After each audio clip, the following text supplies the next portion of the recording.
And Major Garrett joins us now from the White House. So, Major, we certainly saw some mixed signals from the White House following Friday's health care defeat. So what should we be watching for as the administration now shifts its focus to tax reform and infrastructure spending?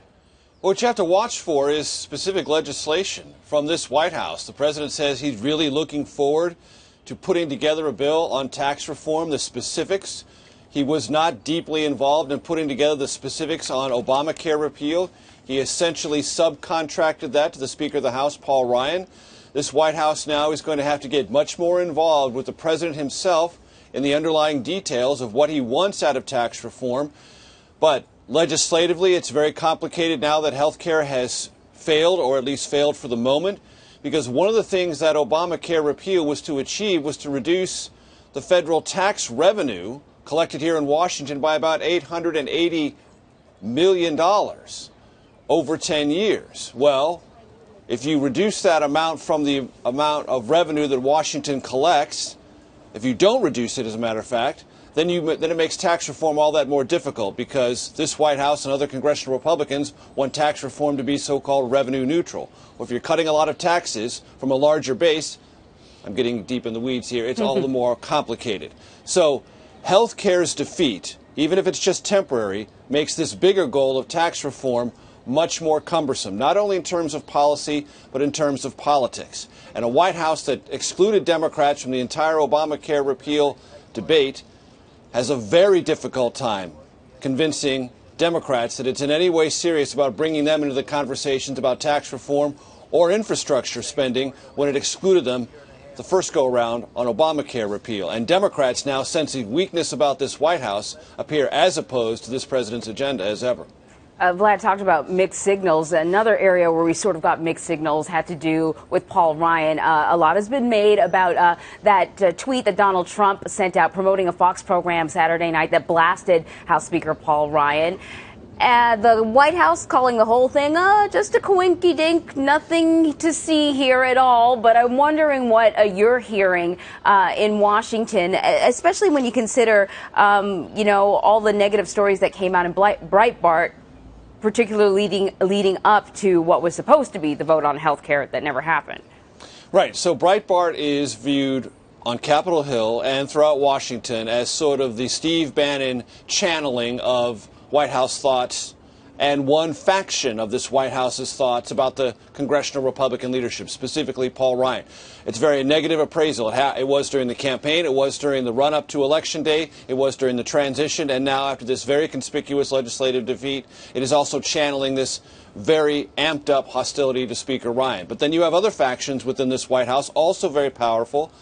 I'm not exactly sure Ryan Priebus, the chief of staff, is as powerful today as he was maybe 2 or 3 weeks ago, but Vice President Mike Pence still is. And Mike Pence is a close friend and political ally of Speaker Ryan's, and the legislative team that has worked here at the White House also has very good and open communication with the Speaker.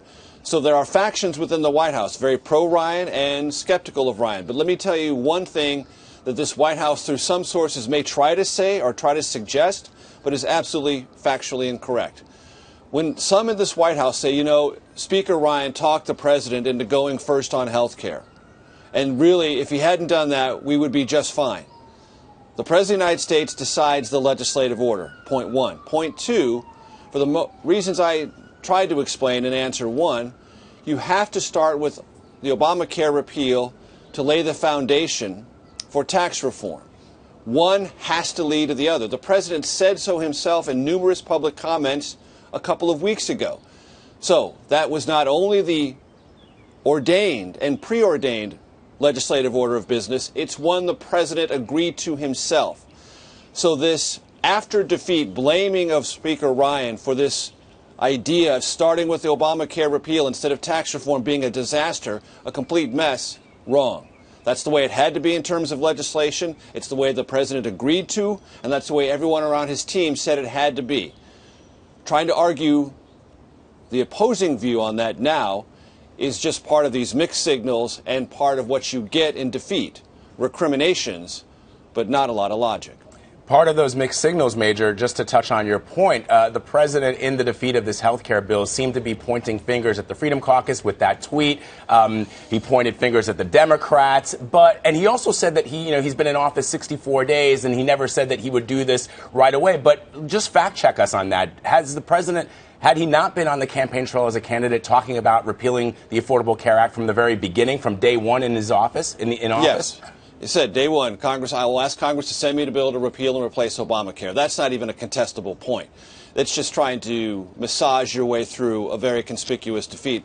What is interesting about this Tea Party-inspired Freedom Caucus is that in the aftermath of this humiliating defeat and the sense that Republicans who had asked to be placed in control of all levers of power in Washington, the House, the Senate, and the White House, now having achieved that, can't do the one thing that they've been promising voters for the better part of 7 years. And with the Freedom Caucus, these very arch conservatives being the ones blamed, if not entirely, largely for that defeat, there is now an idea within the House Republican leadership that they've been called out, that they're now publicly visible. And if Trump supporters are angry and anguished about this lack of movement on repealing the Affordable Care Act, otherwise known as Obamacare, and start shifting their attention to these House Freedom Caucus members, saying, wait a minute, why are you getting in the way of President Trump's agenda? He's more popular than you are. We want him to shake up Washington. We don't want you to get in his way. The attitudes and the ideological rigidity within this House Freedom Caucus may begin to break up a little bit. That's at least a working theory shared by some here at the White House and some within the senior ranks of the House Republican leadership. But it's only a theory until those votes start changing and until they come back in some larger numbers to the Speaker of the House and say, look, we were wrong, or we want to reconsider, or we want to revote this, or we want another chance. Obamacare repeal is dead. But there is at least a working theory that this public visibility for the first time in an obstructionist way for a big Republican agenda item that President Trump also supports may turn constituents against these members who have for a long time been operating essentially as free agents within the House Republican Conference, doing whatever they want, frustrating all sorts of legislative initiatives, and then campaigning for re-election and winning. Major, before we let you go, we have to ask you about the president's son-in-law, Jared Kushner. It's been announced, or we're learning, that he will be the head of a new innovation team. This is a brand new department, but he's going to be getting a little bit of extra attention, not just because of this today. Tell us a little bit about what you know about this innovation team and what else is going on with Jared Kushner. Well, let's get to what else is going on with Jared Kushner for a second, because it's somewhat interesting. The Senate Intelligence Committee is working through the process of calling Jared Kushner, husband of Ivanka Trump, daughter of the president, and very senior advisor here at the White House, to come before the intelligence community to answer some questions about his meetings during the Trump transition with Russian officials. In one case, the Russian ambassador to the United States, and in another case, a prominent Russian banker with some ties to Vladimir Putin, the Russian president. The White House has confirmed that there are conversations ongoing about this testimony, these questions to be asked and answered by the Intelligence Committee to Jared Kushner. But they say during the transition it was by President-elect Trump's decision, Jared Kushner's role to be the greeter and interlocutor on behalf of the transition with lots of ambassadors, diplomats, and representatives from other countries. They say there was nothing unusual about that, and there's no real story here.